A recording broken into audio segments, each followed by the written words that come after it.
대구에서 재개발, 재건축에 대한 이야기를 하게 되면 가장 많은 분들의 관심을 받을 만한 지역이 범어 1동, 범어 4동, 만촌 3동이 아닐까 합니다. 오늘은 그 중에서 범어 4동의 재개발, 재건축에 대한 이야기를 해볼까 합니다.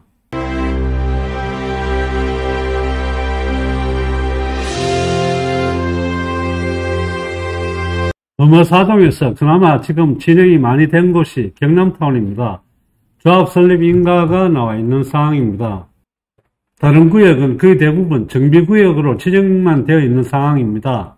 범어동과 한금동 일부를 포함해서 범어 아파트 지구라고 할 수가 있는데 지난 6월 20일 날 주민설명회를 개최를 했습니다. 원래 계획대로라면 24년 11월에 정비구역 변경 지정 및 지형도면 고시가 있어야 되는데 아직까지 지형도면 고시는 되지 않고 있는 상황입니다. 범어지구를 살펴보고 있습니다. 가든 1차, 명문빌라, 센트럴빌, 엘리시온, 그리고 경동초등학교, 장원면션, 동도중학교, 경남타운, 수녀원, 선스포츠, 경남타운 변경안을 살펴보게 되면 가든 1차와 명문빌라 사이에 도로를 확장한다든지 아니면 용도 지역 지정 부분들을 자연녹지를 일종으로 기타 용지는 연립용지로 변경을 하게 됩니다. 센트럴빌 쪽에서는 아파트 지구 지정을 없게 하고 정비구역으로 재편입을 하게 됩니다.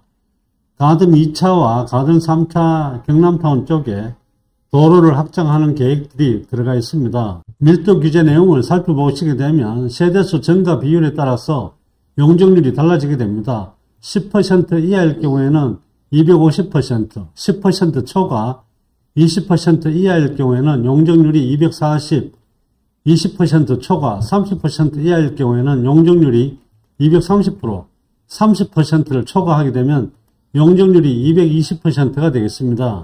또한 기부 체납을 통해서 공원을 확보하겠다는 계획도 가지고 있습니다. 연립주택 용지 층수를 완화할 계획을 가지고 있습니다. 일종 일반 주거지역인데도 불구하고 7층 이하 공동주택이 가능하게 합니다. 종상향 등 추가적 규제 완화는 재건축 사업 시행자가 제안을 하게 되면 검토하겠다는 내용입니다. 수녀원과 선스포츠 일원도 공공시설 쪽으로 해서 부담하는 쪽으로 이렇게 하게 되면 용적률이나 여러가지 부분에서 완화될 수 있는 부분이 있다는 내용인 것 같습니다. 가이드라인 예시를 통해서 살펴보시게 되면 공원을 조성하고 도로폭을 추가로 넓히는 부분들이 많이 들어가 있습니다. 범어 4동은 사실 굉장히 교통이 불편한 편인데 이런 부분에서 도로폭을 넓히는 부분이 많이 포함이 되어 있는 것 같습니다. 이렇게 도로폭을 넓히려고 하면 기부 체납이 이루어져야 되는데 결국 기부 체납과 용적률이 상관관계가 이루어질 것 같습니다.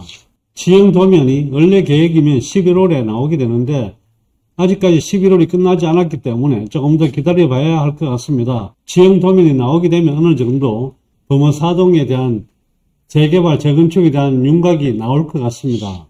기부 체납 부분에 대해서 이야기를 한번 해볼 필요가 있는데 기부 체납 비율이 높으면 일어나는 일을 살펴보겠습니다.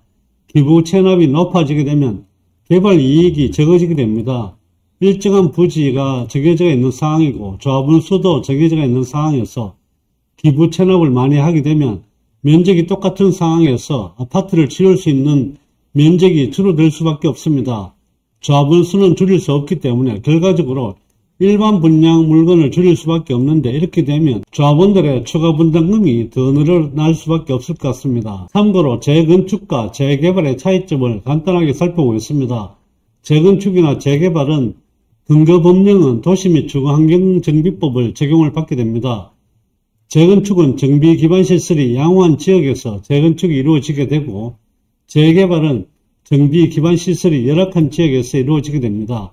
안전진단검사는 재건축은 실시를 하게 되고 재개발은 실시하지 않습니다. 특히 안전진단검사는 법률이 개정이 되어서 25년 6월부터는 사업 시행 인가 이전에 안전진단검사를 받게 되면은 재건축 사업을 진행할 수 있게 됩니다. 그래서 앞으로는 안전진단검사 없이 재건축이 진행이 많이 될 것 같습니다.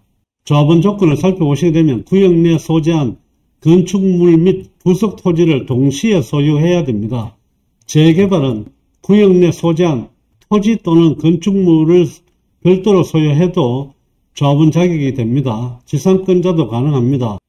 임대주택 건설 의무입니다. 재건축은 상한 용적률과 법정 상한 용적률을 차이해서 50% 내에서 이루어지게 되는데 시도 조례에 따라서 다르게 됩니다.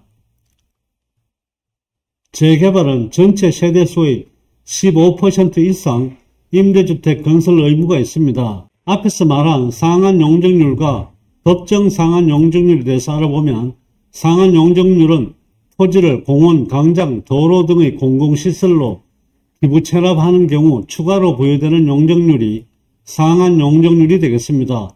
법정 상한 용적률은 국토의 계획 및 이용에 관한 법률에서 정한 용적률이 되겠습니다. 2종 일반 주거지역은 250%, 3종은 300%가 되겠습니다. 기부 체납을 많이 하게 되면 용적률은 증가할 수밖에 없습니다. 지금 현재 서울 같은 경우에는 개발 분담금 때문에 재건축이 더디게 진행되고 있습니다. 재건축 초과이익 환수법이 그 영향을 많이 미치고 있다고 보시면 됩니다. 재개발은 개발 분담금이 없습니다. 현금 청산자 비율은 재건축은 비교적 적은 반면에 재개발 지역은 사실 예측이 어렵다고 보시면 됩니다.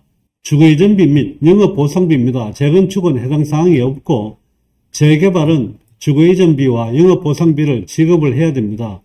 기반시설 기부 체납은 재건축은 기반시설이 양호한 지역에 하기 때문에 상대적으로 적다고 보시면 되고 재개발은 기반시설이 열악한 지역에 이루어지기 때문에 상대적으로 기부 체납되는 부분이 많다고 보시면 됩니다. 실투자금은 재건축은 재개발에 비해서 상대적으로 많은 편이며 재개발은 상대적으로 적은 편입니다.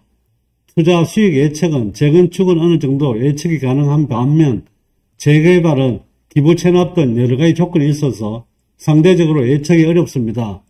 사업 진행이 재건축은 좀 쉽게 진행되는 반면 재개발은 재건축보다 상대적으로 사업 진행이 어렵다고 보시면 될 것 같습니다. 오늘은 범어사동의 재건축 이야기와 재개발과 재건축의 차이점에 대해서 살펴봤습니다. 오늘의 영상이 시청자 여러분들께 도움이 되셨기를 바라며 좋아요와 구독도 꼭 눌러주시기 바랍니다. 감사합니다.